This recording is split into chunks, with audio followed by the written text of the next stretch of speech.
Hi everyone, welcome to UPSC way. इस video के माध्यम से हम 8 अगस्त का भारत के इतिहास में क्या महत्व है इसको समझेंगे और वीडियो के अंत में हम आपसे एक प्रश्न पूछेंगे जिसका उत्तर आप कमेंट बॉक्स में लिखेंगे। चलिए शुरू करते हैं। 8 अगस्त भारत छोड़ो आंदोलन की वर्षगांठ। तो ये भारत छोड़ो आंदोलन की वर्षगांठ है। भारत में हर साल 8 अगस्त को अगस्त क्रांति दिवस के रूप में मनाया जाता है, जिसमें ब्रिटिश शासन के खिलाफ स्वतंत्रता संग्राम में अपने प्राणों की आहुति देने वाले क्रांतिकारियों को श्रद्धांजलि दी जाती है। साथ ही महात्मा गांधी द्वारा दी गई शिक्षाओं को याद किया जाता है। ये संक्षेप में थोड़ा सा इंट्रोडक्शन है कि 8 अगस्त को अगस्त क्रांति दिवस के रूप में मनाया जाता है। अब प्रश्न ये है कि 8 अगस्त ही क्यों? तो हर वर्ष 8 अगस्त को भारतीय इतिहास में आज़ादी की आखिरी लड़ाई की शुरुआत के रूप में याद किया जाता है। 8 अगस्त को भारतीय इतिहास में आज़ादी की आखिरी लड़ाई की शुरुआत मानी जाती है। इसी दिन 1942 में महात्मा गांधी द्वारा चलाए गए भारत छोड़ो आंदोलन क्विट इंडिया मूवमेंट की नींव रखी गई थी।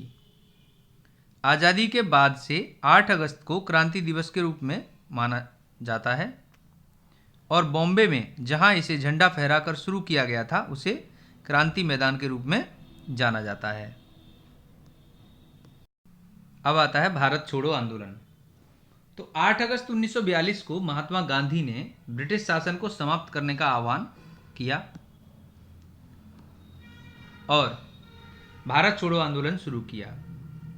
इस आंदोलन का प्रस्ताव 8 अगस्त को अखिल भारतीय कांग्रेस कमेटी के बॉम्बे अधिवेशन में पारित किया गया, जिसने स्वतंत्रता प्राप्त करने के लिए एक जन आंदोलन का मार्ग प्रशस्त किया था। तो 8 अगस्त 1942 को मुंबई के ऐतिहासिक ग्वालिया टैंक मैदान में भारत छोड़ो आंदोलन की शुरुआत हुई, जिसे अब क्रांति मैदान या अगस्त क्रांति मैदान के रूप में जाना जाता है। उस समय गांधी जी को पुणे के आगा खान पैलेस में कैद कर लिया गया था और लगभग सभी नेताओं को भी गिरफ्तार कर लिया गया था।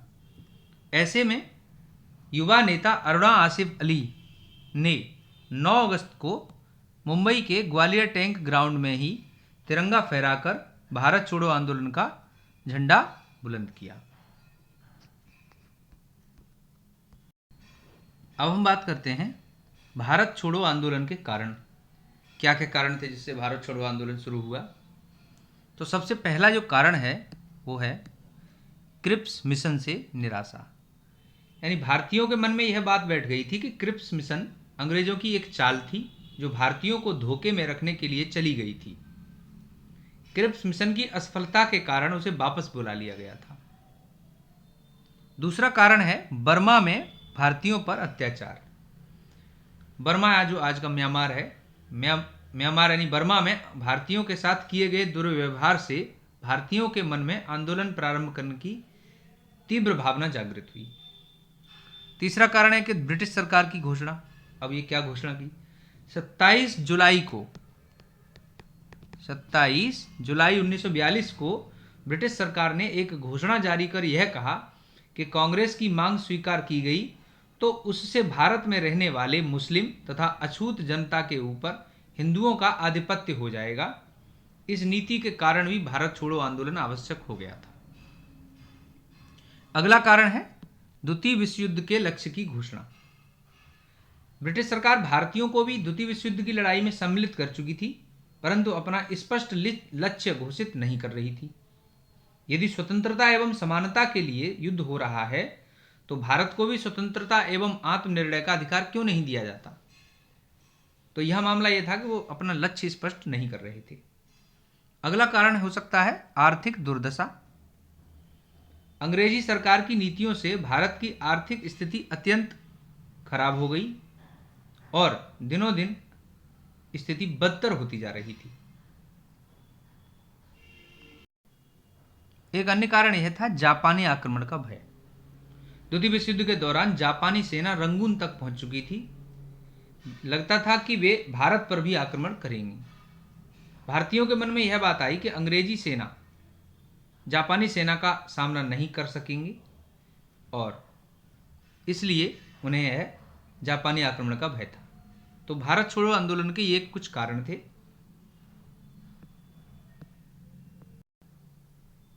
आगे है भारत छोड़ो आंदोलन का निर्णय, यानी भारत छोड़ो आंदोलन का निर्णय कहाँ और कब लिया गया। तो भारत छोड़ो आंदोलन का निर्णय 14 जुलाई 1942 ईस्वी में बर्मा में कांग्रेस की कार्य समिति की बैठक में भारत छोड़ो प्रस्ताव पारित किया गया था। 6 और 7 अगस्त 1942 को बंबई में अखिल भारतीय कांग्रेस की बैठक हुई। गांधी जी ने देश में भारत छोड़ो आंदोलन चलाने की आवश्यकता पर बल दिया। गांधी जी ने नारा दिया कि इस क्षण तुम में से हर एक को अपने को स्वतंत्र पुरुष अथवा स्त्री समझना चाहिए और ऐसे आचरण करना चाहिए मानो स्वतंत्र हूं। मैं पूर्ण स्वतंत्रता से कम किसी चीज से संतुष्ट नहीं हो सकता। हम करेंगे अथवा मरेंगे, या तो हम भारत को स्वतंत्र करके रहेंगे या उसके प्रयत्न में प्राण दे देंगे। करो या मरो, ये उनका नारा था। अब भारत छोड़ो आंदोलन 9 अगस्त को प्रारंभ तो हो गया, सभी नेता गिरफ्तार हो गए, गांधी जी समेत। लेकिन अरुणा आसिफ अली के नेतृत्व में आंदोलन शुरू हुआ तो सरकारी दमन भी उसके विरोध में शुरू हुआ। तो यहाँ मामला हम देखते हैं कि अंग्रेजों ने प्रारंभ में ही दमनकारी नीति अपनाई। 9 अगस्त को कांग्रेस पार्टी को अवैध घोषित कर दिया भारत छोड़ो आंदोलन को कुचलने के लिए। और 9 अगस्त 1942 को प्रातःकाल के पहले ही गांधी जी, मौलाना आज़ाद, कस्तूरबा गांधी, सरोजिनी नायडू ऐसे कई बड़े नेताओं को गिरफ्तार कर लिया गया। जिला, तहसील, गांव स्तर में नेतृत्व के लिए कोई नेता नहीं बचा, सभी को गिरफ्तार कर लिया गया था। समाचार पत्रों पर प्रतिबंध लगा दिया गया, बैन कर दिया गया, जिससे अनेक पत्र पत्रिकाओं का प्रकाशन बंद हो गया। सभाओं और जुलूसों पर प्रतिबंध लगा दिया गया। सरकारी भवनों, डाकखानों, पुलिस स्टेशनों और रेलगाड़ियों को आग लगा दी जाती थी। शासन के सिर पर तो मानो खून सवार हो गया ब्रिटिश शासन के। भीड़ देखते ही, चाहे वे अहिंसक ही क्यों ना हो, मशीन गनों से उन पर हमला किया जाता था।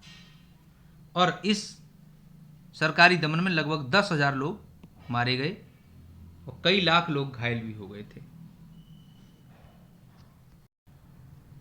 अब बात करते हैं भारत छोड़ो आंदोलन की असफलता के कारण। तो भारत छोड़ो आंदोलन की ना तो सुनियोजित तैयारी की गई थी और ना ही उसकी रूपरेखा स्पष्ट थी और ना ही उसका स्वरूप स्पष्ट था। जनसाधारण को यही ज्ञात नहीं था कि आखिर उन्हें क्या करना है। दूसरा, सरकार का दमन चक्र बहुत कठोर था और क्रांति को दबाने के लिए पुलिस राज्य की स्थापना कर दी गई थी। और गांधी जी के विचार भी बहुत अधिक स्पष्ट नहीं थे। भारत में कई वर्गों ने भारत छोड़ो आंदोलन का विरोध किया। बहुत लालची प्रवृत्ति के लोग रहे होंगे जो सिर्फ अपना फायदा देख रहे होंगे। कांग्रेस के नेता मानसिक रूप से व्यापक भारत छोड़ो आंदोलन चलाने की स्थिति में नहीं थे। भारत छोड़ो आंदोलन अब अहिंसक भी नहीं रह गया था, ब्रिटिश साम्राज्यवाद के विरुद्ध सशक्त अभियान था। तो ये असफलता के कारण थे जिसकी वजह से भारत छोड़ो आंदोलन स्थगित करना पड़ गया था। भारत छोड़ो आंदोलन के परिणाम क्या हुए? तो ब्रिटिश सरकार ने हजारों भारतीय आंदोलनकारियों को बंदी बना लिया और बहुतों को दमन का शिकार होकर मृत्यु का वर्ण करना पड़ा। अंतर्राष्ट्रीय जनमत को इंग्लैंड के विरुद्ध जागृत किया। चीन और अमेरिका यह चाहते थे कि भारत को अंग्रेज पूर्ण रूप से स्वतंत्र कर दें। इस भारत छोड़ो आंदोलन ने जनता में अंग्रेजों के विरुद्ध अपार उत्साह और जागृति उत्पन्न की। इस भारत छोड़ो आंदोलन में जमींदार, युवा, मजदूर, किसान और महिलाओं ने बढ़ चढ़कर भाग लिया। यहां तक कि पुलिस व प्रशासन के निचले वर्ग के कर्मचारियों ने आंदोलनकारियों को इनडायरेक्ट रूप से सहायता दी और आंदोलनकारियों के प्रति सहानुभूति भी दिखाई। भारत छोड़ो आंदोलन के प्रति मुस्लिम लीग ने उपेक्षा बरती और इस आंदोलन के प्रति लीग में कोई उत्साह नहीं था। चूंकि कांग्रेस विरोधी होने के कारण लीग का महत्व अंग्रेजों की दृष्टि में बढ़ गया था। तो ये भारत छोड़ो आंदोलन के परिणाम थे। निष्कर्ष रूप में हम ये कह सकते हैं कि इस आंदोलन को अपने उद्देश्य में आंशिक सफलता मिली, लेकिन इस आंदोलन ने 1943 के अंत तक पूरे भारत को संगठित कर दिया था। आंदोलन के अंत में ब्रिटिश सरकार ने संकेत दे दिया था कि सत्ता का हस्तांतरण कर उसे भारतीयों के हाथ में सौंप दिया जाएगा। इस समय गांधी जी ने आंदोलन को बंद कर दिया, जिससे कांग्रेसी नेताओं सहित लगभग 1 लाख राजनीतिक बंदियों को रिहा कर दिया गया था। तो ये था भारत छोड़ो आंदोलन। और अब इस वीडियो से संबंधित एक प्रश्न है। प्रश्न यह है कि भारत छोड़ो का नारा किसने बनाया था या तैयार किया गया था? किसने तैयार किया था? ऑप्शंस हैं अरुणा आसिफ अली, यूसुफ मेहरली, जेपी नारायण, इनमें से कोई नहीं। आप उत्तर अपना कमेंट बॉक्स में लिखें।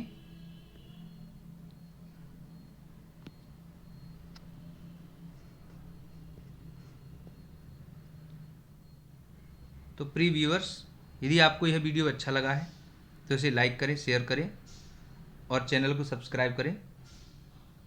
वीडियो देखने के लिए धन्यवाद।